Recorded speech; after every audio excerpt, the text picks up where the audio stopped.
Berbekalkan momokkan hantu DAP, MIC bodohkan Melayu. Ahli Jawatan Kuasa Tertinggi Pusat DAP Sheikh Omar Bagharib Ali berkata timbalan Presiden MIC Datuk Seri M. Saravanan membuktikan bahawa MIC adalah pak turut yang menyerahkan pentadbiran kerajaan Barisan Nasional secara veto kepada Perdana Menteri. Kerana itu, kata Sheikh Omar, beliau tidak pelik apabila bekas Perdana Menteri Datuk Seri Najib Tun Razak dijatuhkan hukuman oleh mahkamah kerana salah guna kuasa. Power tends to corrupt. Absolute power corrupts absolutely. Tegas Sheikh Omar yang membawa maksud kuasa cenderung untuk korupsi. Kuasa mutlak pula membawa kepada korupsi secara mutlak. Beliau merujuk kepada kenyataan Saravanan semasa sidang media pada 25 September lalu yang menegaskan walaupun Datuk Seri Anwar Ibrahim menjadi Perdana Menteri, DAP tetap akan menentukan bagaimana negara ini ditadbir. Kalaupun BN bertanding, kita cukup pasti Perdana Menteri menentukan segala-galanya, katanya. Lapor The Star 25 September lalu. Sheikh Omar menyelar kenyataan tersebut dan berkata pemusatan kuasa yang besar menyebabkan kerajaan BN tiada semak imbang, tiada accountable dan gagal menjalankan urusan pentadbirannya secara kolektif. Bahkan MIC ibarat boneka sahaja bidasnya. Sheikh Omar mempersoalkan keberkesanan peranan MIC sebagai wakil kaum India di dalam Barisan Nasional. Dalam keadaan sebegini, adakah MIC akan berjaya untuk membawa isu-isu rakyat? Sebagai sebuah parti Malaysian Indian Congress, adakah MIC boleh berfungsi dengan efektif sedangkan mereka hanya menjadi pak turut kepada seorang Perdana Menteri UMNO? Soalnya, sebaliknya, kata Sheikh Omar, Pakatan Harapan terbina di atas premis dan semangat kesamaan dalam demokrasi dengan mengutamakan kepentingan rakyat berbilang kaum. Saya ingin nasihatkan Saravanan supaya cukup-cukuplah menyalahkan orang lain, salahkan DAP. Diri sendiri jadi pak turut, jangan sibuk tuduh orang lain tempelaknya. Menurut beliau, parti-parti dalam Pakatan Harapan sebagaimana DAP berjuang demi kepentingan rakyat tanpa melihat perbezaan kaum. Dalam Pakatan Harapan, kita berdiri sama tinggi, duduk sama rendah, tiada abang besar dan tidak tunduk kepada sesiapa. Bagi kami, kepentingan rakyat adalah perkara yang paling utama, tegasnya. Mengulas kenyataan Saravanan itu, Pengerusi Amanah Negeri Sembilan, Datuk MK Ibrahim Abdul Rahman berkata, budaya menakut-nakutkan rakyat dengan memainkan isu kaum sebegitu adalah tidak sihat dan boleh menggugat keamanan negara.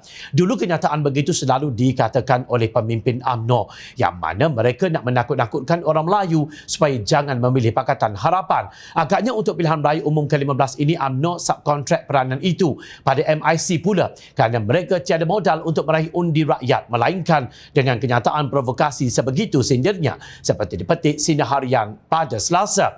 MK Ibrahim menegaskan kerajaan Pulau Pinang yang diketuai oleh DAP telah membuktikan tiada penindasan berlaku terhadap orang Melayu dan agensi agama turut diberi peruntukan.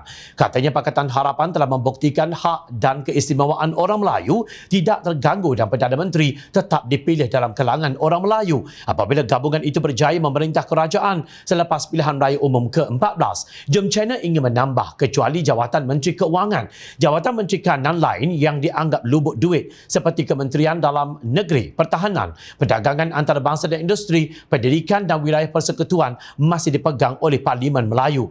Untuk rekod, MIC ialah parti berkauman yang kononnya mewakili kaum India, tetapi ia bergantung kepada undi orang Melayu yang menyokong UMNO dan PAS jika muafakat nasional masih hidup untuk mendapat kemenangan. Sentimen asabiah Melayu, UMNO dan PAS itu digunakan untuk meraih sokongan berhadapan dengan pilihan raya umum ke-15 akan datang.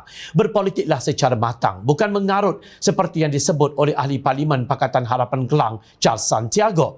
Demi menyembunyikan kelemahan sendiri, mereka menuding jari kepada DAP berhenti mencari kambing hitam dan lihat kelemahan diri sendiri. Jika tidak, anda akan kehilangan pekerjaan, sindir beliau. Justru tidak heran jika Saravanan menyerang DAP demi mendambakan sokongan orang Melayu yang ditakut-takutkan dengan slogan No Anwar, No DAP. Ini zaman milenium, berhentilah kerja memperbodohkan Melayu dengan memohkan hantu-hantu Waima, hantu DAP.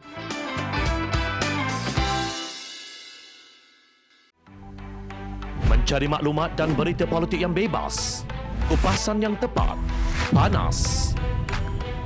Dapatkannya secara eksklusif hanya di Jom Channel. Komitmen kami, pentasan berita Isnin hingga Jumaat. Berbicara dan isu semasa, kami garapkan secara langsung. Panel-panel berkaliber dan profesional. Interaktif Pandangan anda kami raikan. Jangan lupa bersama kami di setiap hujung minggu dalam edisi khas mingguan. Jom channel, moving forward, sharing a new experience.